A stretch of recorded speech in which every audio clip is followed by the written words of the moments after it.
All right. So what is Scenic? So I mentioned before, Scenic is a language. It's a representation for modeling the world. So that's one use case of Scenic. We call it environment modeling. But it can also be used for data generation. And I explain how exactly using an example on this slide. So, but first and foremost, Scenic is a programming language. And it's a probabilistic programming language. And what that means is that in Scenic, just like other programming language, you can define variables, but every variable in Scenic is a random variable with an associated distribution. Okay. And so a Scenic program defines a stochastic world, right? So here's a simple example of a Scenic program. This particular program models a scenario, which is a static scenario. So it's a snapshot of the world at one point in time. And this particular scenario is that of a badly parked car. Okay. So I think Daniel is going to go over the scenario in detail, step by step. So I will not go through the details here. But the point is, you can see that the syntax is a mix of English and Python, right? And Scenic is, in fact, the implementation is embedded in Python. Everything on the left-hand side is a variable that is a random variable. And on the right-hand side are statements and constructs that are basically creating a new car, which is the ego object from whose world we are from whose perspective we're observing the world, and then creating a spot and a funny angle to park another car at. And that's the scenario. And then when you connect this program to a backend simulator or renderer, in this case, it is the rendering engine of the Grand Theft Auto 5 game. Each time you run the program, it generates a new sample in the distribution defined by the program. And then that is rendered using the renderer, and you get a new image in this case. They're all images of badly parked cars, but the surrounding scene and the environment changes randomly, depending upon what sample you pick from the distribution. Now, here's an example of the same badly parked car scenario, but now we have added dynamics. So if you look at the bottom 4 lines here, they are basically the same as these lines here, except that both the ego car and the badly parked car now have associated behaviors. So behavior construct, as you will learn, is a way that you can give dynamics to objects and agents in the Scenic model. And so in this particular case, the ego car has a behavior which is not defined here, but it's called ego behavior, which is basically lane keeping and emergency braking. And then the badly parked car has this behavior pull into road, which is defined up here. And what it says is that while the distance between the badly parked car, which is self, and the ego car is bigger than 15 meters, then it just waits in place. But when the ego car comes close within 15 meters, then the badly parked car pulls into the lane of the ego car. Okay. And so you see that when you connect it to the Carla simulator down there, the ego car approaches and the badly parked car pulls into its path, right? And now, same as in the on the left-hand side, every time you run the Scenic program, now it is sampling a sequence of values for all the variables in the Scenic program that is consistent with the behaviors, and it creates a new simulation. All of these are simulations of cars parked at a funny angle that pull into the path of the ego vehicle as it comes close. Okay? So this is what we mean by data generation. That is, you can use Scenic to generate data synthetically by connecting it to a renderer or a simulator. All right, so since we published the original Scenic paper back in 2019, we and others have explored many applications of Scenic. Of course, we started by talking about modeling, testing, and verification, and we will talk about these applications in this tutorial also. Some people have explored essentially various kinds of performance of systems using Scenic.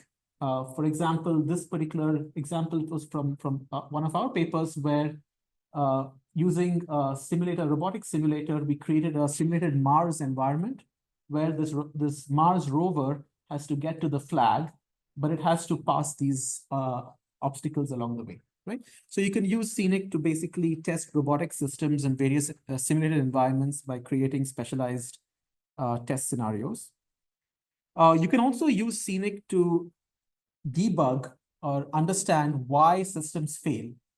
So here's an example, also an early example of using Scenic to understand why an object detector thought that there were 3 cars where there was just one in this image, right? So there's 3 bounding boxes. Each one of them is labeled car, but clearly there's only one car.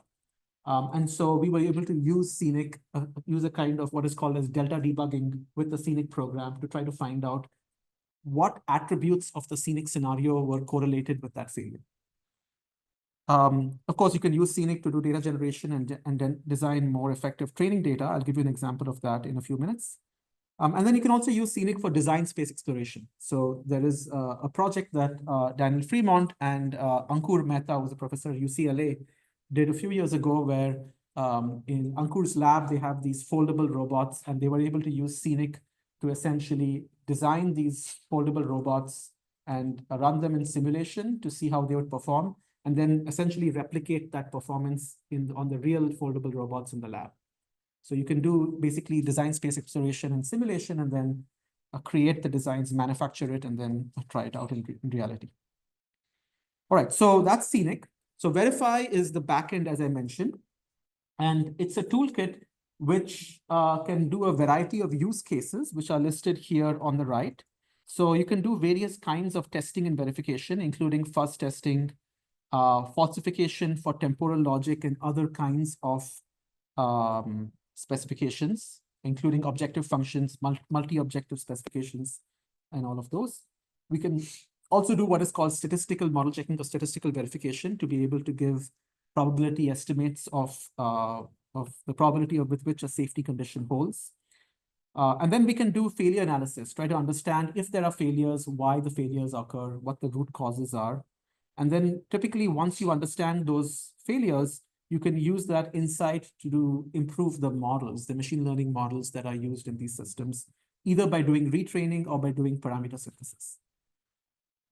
And so Verify essentially has all these algorithms built in. One thing that I don't mention here, but I should, is that Verify also has, over the last couple of years, has support for runtime monitor generation. So you can generate runtime monitors and then also implement them. So that's another capability.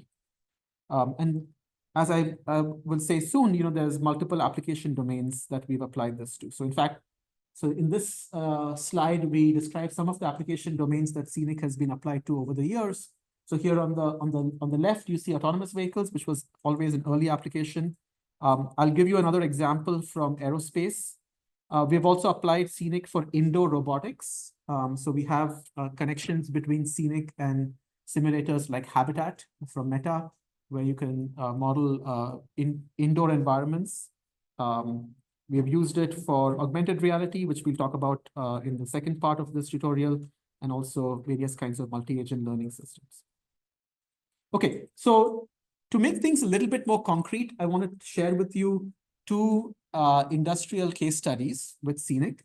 And I'll do this really quick, and then we'll get to the meat of the tutorial, which is the details of the language. So this particular case study was done in collaboration with Boeing a few years ago. So at the time, Boeing, was an R&D team in Boeing that created an experimental autonomous taxiing platform based on neural networks called TaxiNet. And the idea was that you have a plane, like the one that you see, the front of the plane showed on the top right. And on the right wing of the plane, there's a camera. And from that camera, you get a picture of the runway. So that's the kind of picture that you have there on the top right. And this picture goes into a neural network called TaxiNet. And TaxiNet's job is to estimate what is called the cross-track error, which is the deviation of the nose of the plane from the center line. And the specification that TaxiNet must support is that the plane must track the center line to within 1.5 meters. So the maximum deviation, either left or right, should be bounded by 1.5 meters. And so now if you see this particular video, it shows TaxiNet operating in a simulator called X-Plane that was used by Boeing in this. And it's doing a pretty good job in spite of all of these black skid marks that you see, which are obscuring the middle line, the median line. Okay, so it seems to be doing a pretty good job.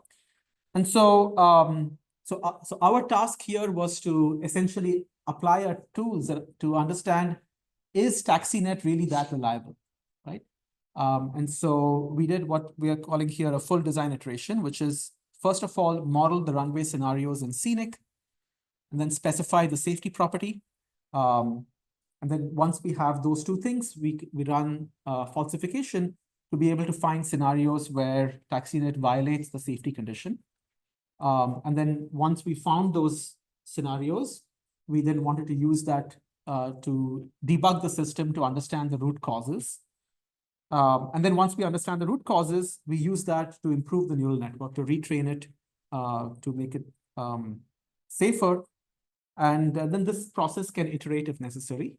And once you're happy with this, then what you know is that, at least with respect to your Scenic model and the particular falsification algorithms that you're using, you can't find any more counterexamples to safety. But it's possible that at runtime, you might be in an environment which is not modeled by the Scenic program. And so we need this additional layer of runtime assurance to be able to do that. Okay, so that's the full design iteration we're talking about here. So step one, modeling with Scenic, was relatively easy here. So I don't expect you to read the Scenic program at this point in time. But once you understand the language, you can come back and make sure that you understand all the syntax here. But the key point is that when we talked to Boeing, what they told us was the only thing that can change in the environment is the time of day between 6 a.m. and 6 p.m., whether there are clouds in the sky and what kind of clouds there are, which comes from a weather report, whether there is rain and how much rain there is, and the initial position and orientation of the plane on the runway. That's the only thing that could change. So this was relatively simple environment modeling problem, and doesn't really use very much of the Scenic features. Next step, once we had the model, is to write down the safety property. And as I mentioned, the condition is you want to keep the plane on the center line to within 1.5 meters. But the actual safety property, we talked to the Boeing people, they said, well, there could be a little transient initial condition where it goes more than 1.5 meters, but sometime in the first 10 seconds, the CTE, the cross-track error, should fall below 1.5 meters. And then from that point onwards, it should stay within 1.5 meters. So that is specified using this temporal logic property. And then what we do is standard in temporal logic falsification, which is we transform that property into a cost function. And then we try to minimize the cost function and drive its value below 0 to be able to find safety violations. And in this particular case, Verify, the backend, automatically generated about 4,000 simulations, and 45% of those were unsafe. They violated the property, and 9% of those, the violations were bad violations, meaning the plane went off the runway completely. So here's an example. It's a little dark, so it's early morning, dark conditions and light rain. And you can see TaxiNet loses the center line and then proceeds to drive the plane off the runway. Yeah, question? Yeah, I have a small question. So do the samples generated completely randomly, or it's like a guided, there's some guided way to generate the samples? Yeah, so the question is, for falsification, are the samples generated randomly or is there a guided way? So I don't remember, I don't know if you remember which sampling we used. Was it Halton? The initial one is Halton sampling. Okay. So it's not random, but it's kind of systematically covering the whole space. Yeah, so it's deterministic, but you know it tries to cover the parameter space uniformly. But so that's for this particular example. But in the tool itself, in Verify, we have a whole library of sampling and feedback directed search methods. And in fact, it's extensible. So if you have an algorithm, then you can plug your algorithm also in. Okay. In this case, just to add to that, we chose this particular technique of Halton sampling because we wanted to understand within the whole space that Sanjit described, where are the regions that the system does better or worse. So we wanted to cover the whole space relatively evenly so that you could identify all regions in which it does better or worse, for example, rather than, say, trying to narrow in on just the particular spot where it does the worst. I see. Makes sense. All right, great. So as you saw there were lots of unsafe behaviors, right? And so we want to understand what went wrong. And here, again, in Verify, from the result of falsifications are all stored in a table, which basically records all the values of the variables of your Scenic model, plus the outcome, whether it was safe or unsafe. And using that data, you can do various data analysis methods. And we found that there was a particular sensitivity to time of day. So it's shown here in the plot. On the x-axis, you can see time of day go from 6 a.m. to 6 p.m. On the y-axis, we have the robust satisfaction value of the temporal logic property. So negative means it's unsafe, positive means it's safe. And so here you see in the early morning hours, it tends to be unsafe, which is similar to the video that I just showed. And then late morning, early afternoon, it seems to do fine. But again, mid-afternoon, the behavior becomes unsafe. And then again, the evening, it becomes unsafe. And you can look at the data to understand what's going on. So early morning, it tends to be similar to what we saw, like low light conditions. But mid-afternoon was a bit confusing to us, but then we could use Scenic then to generate data. And what we found was images like this, right? So you can see that when you have like a sunny day, no clouds in the sky, the wings of the plane create these shadows on the runway. And it was the shadowing effects that were throwing off the neural network. Okay. And so indeed, did some follow-up experiments, and we confirmed that that was indeed the root cause of the problem at this time of the day. So this is an example of how formal methods can be used to identify biases and limitations of the data set. And you can then use that insight to be able to improve your machine learning models. And so that's what we call Scenic guided retraining, which is we took those insights and then created a new Scenic model to create data for the particular scenarios that the neural network TaxiNet was not dealing with safely. And then we retrained the neural network. And here you see in this particular video, you see for the same initial configuration, the original TaxiNet and the retrained TaxiNet. And you can see the original TaxiNet is just going off the runway entirely, and the retrained TaxiNet is doing a pretty good job of keeping the plane safe. Okay. All right. So, and you can see that quantitatively here as well. So the blue curve is now the robust satisfaction function for the retrained model. All right.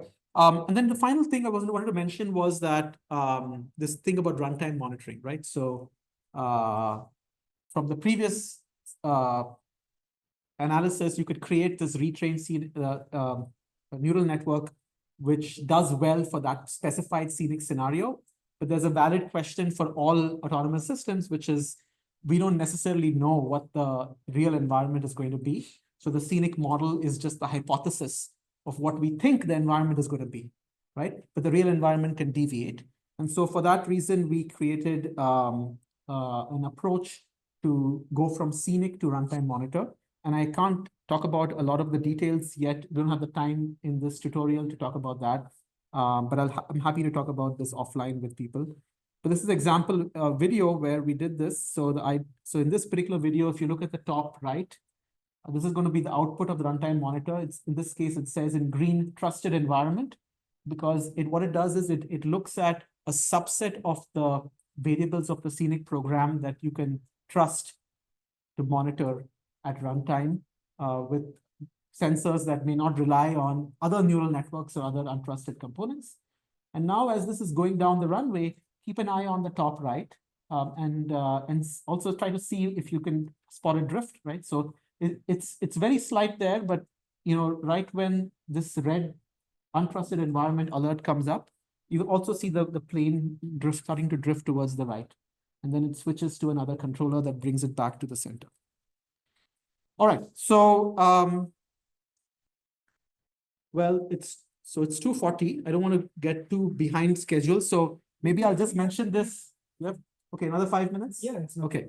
So so let me share with you very briefly another industrial case study, and then we will switch over to the next segment. So that one was on autonomous taxiing with an aircraft. Here we did another case study with the American Automobile Association, that is AAA. and LG. And we wanted to answer two questions. Number one, understand sim to real. So if we find safety violations in simulation, does that actually show up in reality? And secondly, can we use simulation analysis to design test cases for the real world? Okay.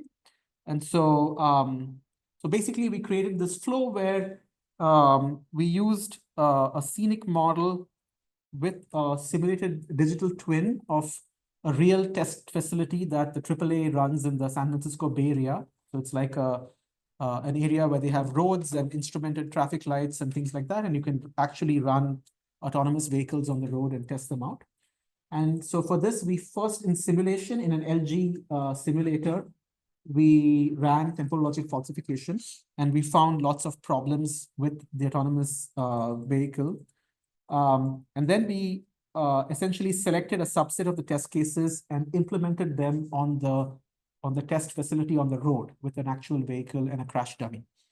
And then we analyzed the data. Okay.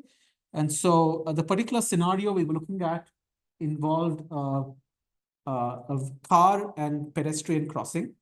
So if you look at the map here on the right-hand side, in this scenario, the autonomous vehicle starts in the bottom right in this blue dot, and it's supposed to drive on First Street and then turn right onto Pearl Street. And then just where it's going to turn right, there's a pedestrian crosswalk, right? So the autonomous vehicle has to get to this blue dot, but in the way is the pedestrian crosswalk. And the pedestrian is going to start at the yellow dot and has to cross the road, so get to the red dot.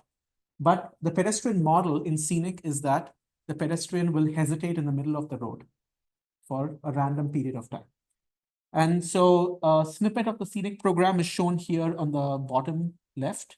And there were three particular random parameters that we were interested in. The start delay, which is the time between when the AV starts and when the pedestrian starts. The walk distance, which is the distance the pedestrian walks before they hesitate. And the hesitate time, which is between 1 and 3 seconds sampled uniformly at random. So all this, you'll soon understand the range syntax. So this is basically saying it's an interval and we sample a value uniformly at random within that interval. Okay, and so we did the same thing like in the Boeing case study, ran falsification. And in this case, we found a small fraction that violated safety. Again, the quantitative satisfaction value is shown in this heat map. So yellow and orange means safe, blue and purple means unsafe. And so we basically visualized this and we picked test cases that were either robustly safe, meaning that it's a configuration that is safe even when you perturb it a little bit. Marginally safe, which is it's a safe test case, but when you change the parameters slightly, it becomes unsafe. And then those that are kind of robustly unsafe, meaning that you move them around and they stay unsafe.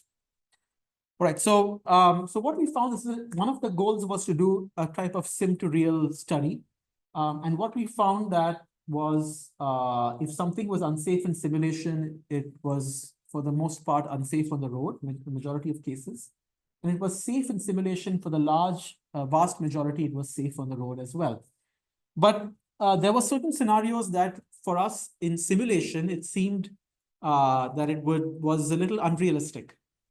And we were not sure if this is actually going to happen on the road because there are some big differences between simulator and reality. Particularly in simulation, often the sensors like LiDAR have lower fidelity because you want to be able to run the simulations fast. And so this was the case here. And so we thought maybe we'll have something that could be a violation in simulation, but doesn't happen in reality. But here in this video, this is one of those non-intuitive cases that actually showed up in reality also. So here you see the car coming on the turn, the pedestrian dummy moves, the car actually sees the dummy, it stops, and then proceeds to drive into it anyway, right? So this seemed to us very non-intuitive, and then we went back and looked at the visualization in Baidu's Apollo software. And what we found was that it starts off as a failure of perception. So you see here, you see a car coming up on the turn. and this red fence is where it should stop. And at some point, you're going to see the yellow box. So the yellow box is the pedestrian dummy. So it's moving, and now the car puts the fence because it knows it must stop. But at some point, it loses the box right there, right? So, and then it proceeds to drive forward. Study for this sim to real, you study the sensitivity of what are the aspects of the virtual environment that affect this result, because you could have different levels of accuracy on the 3D rendering, on the the physics of the car. That's right. Yeah. Yeah. So the paper has some commentary on this, but maybe not as detailed as we would like to, right? So there are certain things that we identified there, like the simulator did not model the slope of the road accurately in some cases. And actually, I don't have the plots here, but I can show, we can show you that offline. You do see quantitatively a difference in the trajectories, and you can quantify it using metrics like scorecard or whatever, whichever metric you'd like. So you can quantify these things. But qualitatively, we saw there was overall a pretty good match. But some of the reasons for the differences are in the paper, they're documented in the paper. Because I think it'd be very useful for the simulation community to understand where the effort on the accuracy. Absolutely, yeah. Yeah, some of these things I think are unavoidable, right? Because like I said, like LiDAR, if you want the simulation to be efficient to run, you can't really model the detailed LiDAR as it is in the car. And in fact, I think that's the reason why, this particular statistic holds. Like if it's safe in simulation, it's mostly safe on the road. But anyway, I think there's multiple levels, and we're never going to get simulation as good as reality, right? But you're right. I think there's some places where you want to see how you can match it. The one thing that I've seen, and not just in this case study, but also in the lab, in the class that I teach in embedded systems, CPS class that I teach at Berkeley, is that when you try to do falsification, that is, you push in simulation, you push the student solutions to be able to see how well they do on the edge cases.